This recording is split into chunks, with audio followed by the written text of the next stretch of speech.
know this sound. You've heard it on vacation. You're relaxed. Everything is fine. The steel drum is an instrument of the oppressed.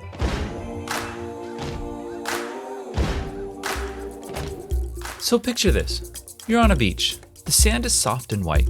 The sun is beaming down through the palm trees. Someone hands you a rum drink with an umbrella in it. You stare off at the perfect vista in front of you as a band in the distance plays the soundtrack of Vacationland.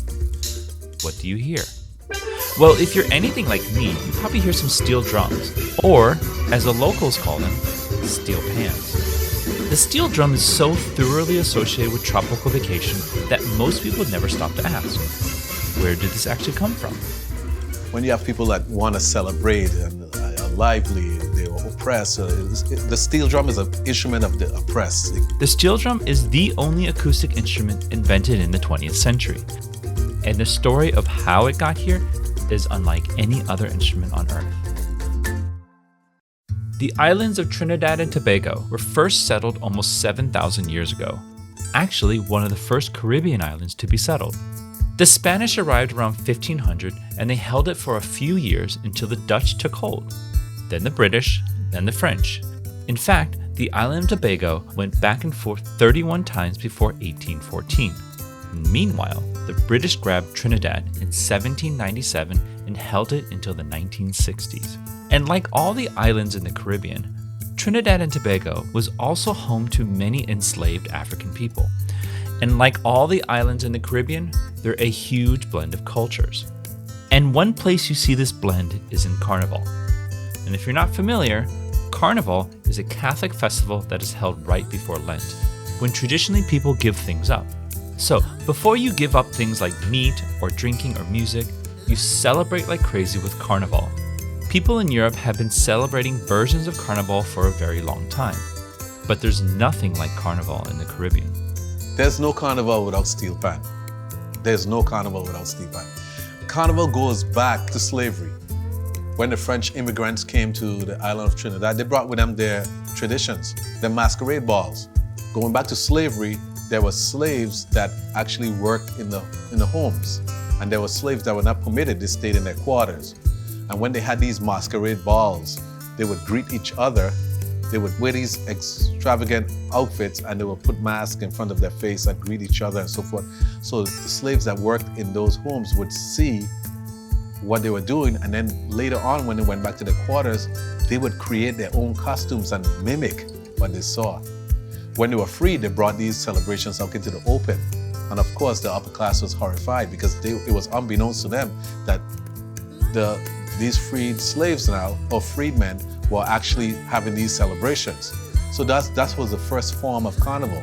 And it trickled down to modern day times where the costumes and so forth are still being generated. And the steel drum was always an integral part because of music,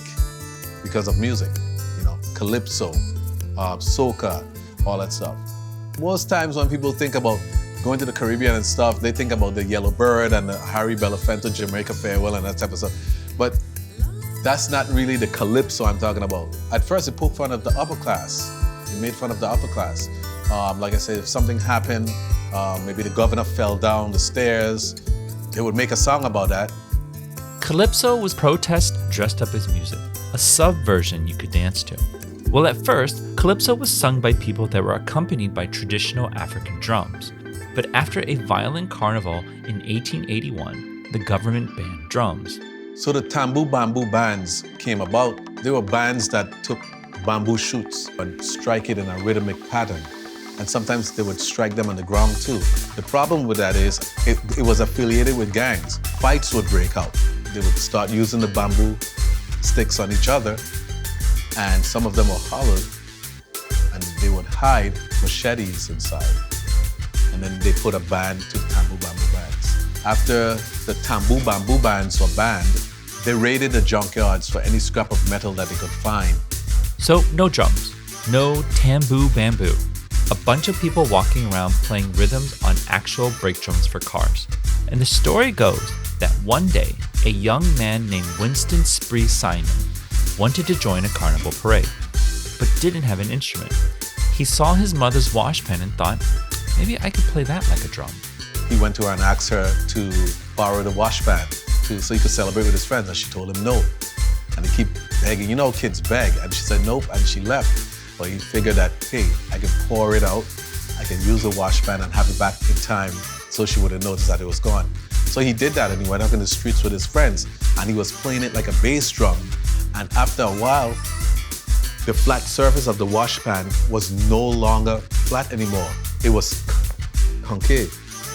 So in a panic, he put it on the ground and he tried to reverse the process of flattening it back out again. And in doing so, he heard different musical pitches. And he realized that the musical pitches could play a song. He was able to create 3 different indentations and play Mary Had a Little Lamb. And what happened next might only be possible in Trinidad. Trinidad is very rich with oil, and the United States Navy was there. And when they left a lot of oil drum barrels there. They realized that the material or the metal on the oil drum was much stronger. You can shape the notes and they will keep their shape for a long time. From a band drum to bamboo to junkyard scrap to a dented wash pan to an abandoned 55-gallon oil drum left by the US Navy. Each step was forced by someone trying to silence the music. But they couldn't. It's wonderful, right? It's beautiful and bright and hypnotic. And the first time Justin heard it, it changed his life. Justin grew up in St. Thomas, miles and miles from Trinidad. But by the time he was growing up, the steel pans had taken the Caribbean by storm. I used to hear the sound from my house in St. Thomas coming from in the distance. I'm like, what is that? So I would go mess with her because I really liked her. I had a crush on her. I said, where are you going? She said, I'm going to go play pan. And Justin would beg her to let him join, but she wouldn't. So one day, he decided to just follow her. And when I turned the corner, I saw like almost 200 kids. I was like, I want to do this. I said, I want to do this. I want to play. And she said, you have to ask your mother. I was gone. I didn't even let the R come out of my mouth. I ran back home and I said, Mommy, there's a big steel band down there with kids. I want to play. And she was like, whatever. Justin was in, and he eventually ended up at Berklee College of Music in Boston, Massachusetts. But when he got there, the school had a different idea.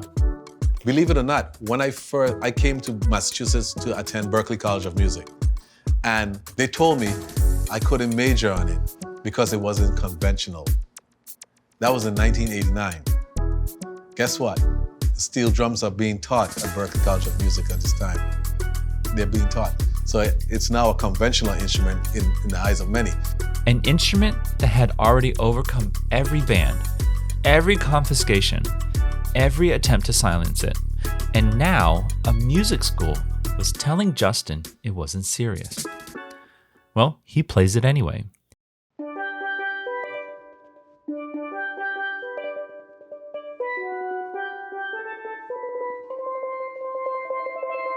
Okay, so here's what the steel drum actually is.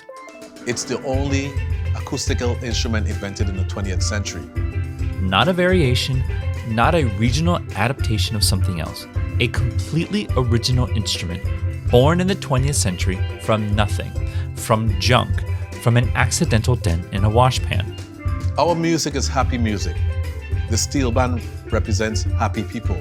The beauty of the instrument also represents the beauty of the people in the Caribbean in general. Even though it was invented in Trinidad and Tobago, the entire Caribbean has embraced the steel drum as the instrument of the Caribbean. And then beyond the Caribbean. There's bands in Japan, Switzerland, the Netherlands, Sweden, Dubai. I saw a steel band in Dubai. Yeah. So it's just spreading all around the world. Today, Justin teaches kids to play in Boston, the same way he was taught in St. Thomas, the same way the program that first found him, a youth intervention started by a judge who was tired of sentencing children, used steel drums to give kids somewhere to go. The steel drum is a vehicle to attract the youths and keep them off the streets. And I implore that same lesson that I was taught to the kids here. If I can change the life of one kid, I've done well.